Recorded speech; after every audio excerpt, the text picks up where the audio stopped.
کل رات ایک ساتھی نے ایک لنک بھیجا اور اس لنک کے اندر عاطف اسلم کی زبانی اسماء الحسنہ پڑھے گئے. یقین کریں سن کے اتنی خوشی ہوئی کہ انتہا نہیں.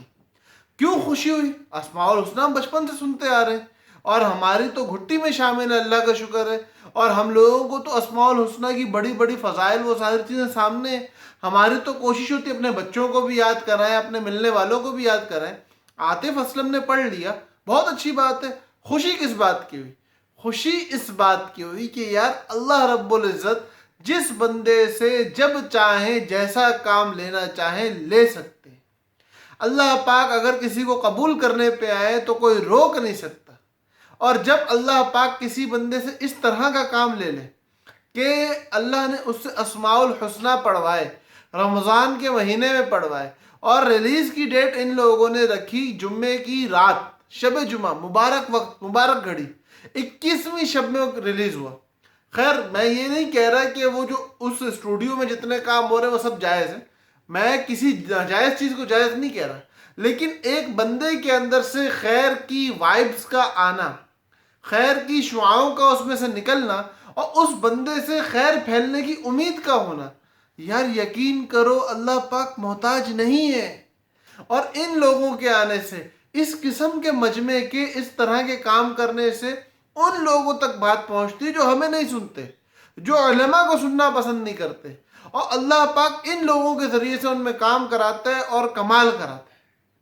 کل ایک خبر سنی کہ ریئیکشن کوڑی جو طارق جمیل صاحب کے ساتھ ویڈیو کال پہ تھی اور ویڈیو کال کی وجہ سے طارق جمیل صاحب کی بہت ہی مٹی پلیت کی گئی، اللہ نے اس عورت کو ایمان کی دولت سے نواز دی ہے، وہ مسلمان ہو گئی ہے.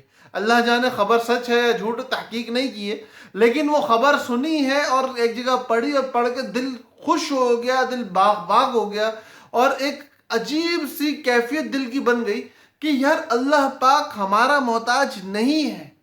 ہمارے وہ بہن، ہمارے وہ بھائی جو لوگ گناہوں کے اندر ڈوبے ہوئے ہیں، جن لوگوں کے اندر آج ظلمت نظر آ رہی، کل ان کے اندر کیسا نور اللہ بھر دینا ہمیں نہیں پتا. اس لیے ہم لوگوں کو اشرف علی تھانوی صاحب کی اس بات کو یاد رکھنا چاہیے کہ میں ہر مومن کو فی الحال اپنے سے اچھا سمجھتا ہوں اور ہر کافر کو فی المعال اپنے سے اچھا سمجھتا ہوں.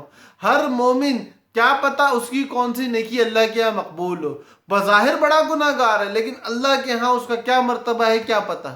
اور ہر کافر کل کو ایمان لیا اور مجھ سے کتنا آگے نکل جائے. تو اس لیے میرے بہنوں، میرے بھائیوں، کسی کو حقیر، کسی کو کمتر، کسی کو جہنمی، کسی کو بربادی کے راستے پہ چلنے والا نہ کہو، کسی کو ہلاکت میں پڑنے والا نہ کہو. حدیث میں آتا ہے کہ جب کسی کو حقیر سمجھ کے ہم یہ کہتے ہیں کہ لوگ ہلاک ہو گئے، یہ بندہ ہلاک ہو گیا، تو کہنے والا تکبر کی وجہ سے ان سے زیادہ ہلاک ہونے والا ہوتا ہے.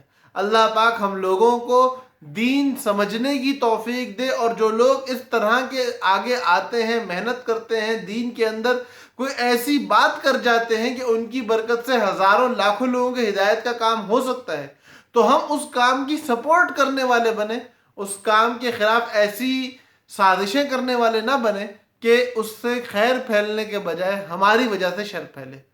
اللہ پاک ہم لوگوں کا حامی و ناصر ہو اور ہم لوگوں کو اسی طرح اپنے ملک کے سرمایہ کے لیے دعا کرنے کی توفیق دے کہ اللہ پاک وہ لوگ جن کو اللہ نے وجاہت دنیاوی طور پہ بخشی ہے، جن کے پاس لاکھوں کا مجمع آج موجود ہے، اللہ پاک ان کی برکت سے لاکھوں لوگوں کو ہدایت پہ لے. اللہ پاک ہم لوگوں کا حامی و ناصر ہو. السلام علیکم ورحمۃ اللہ وبرکاتہ.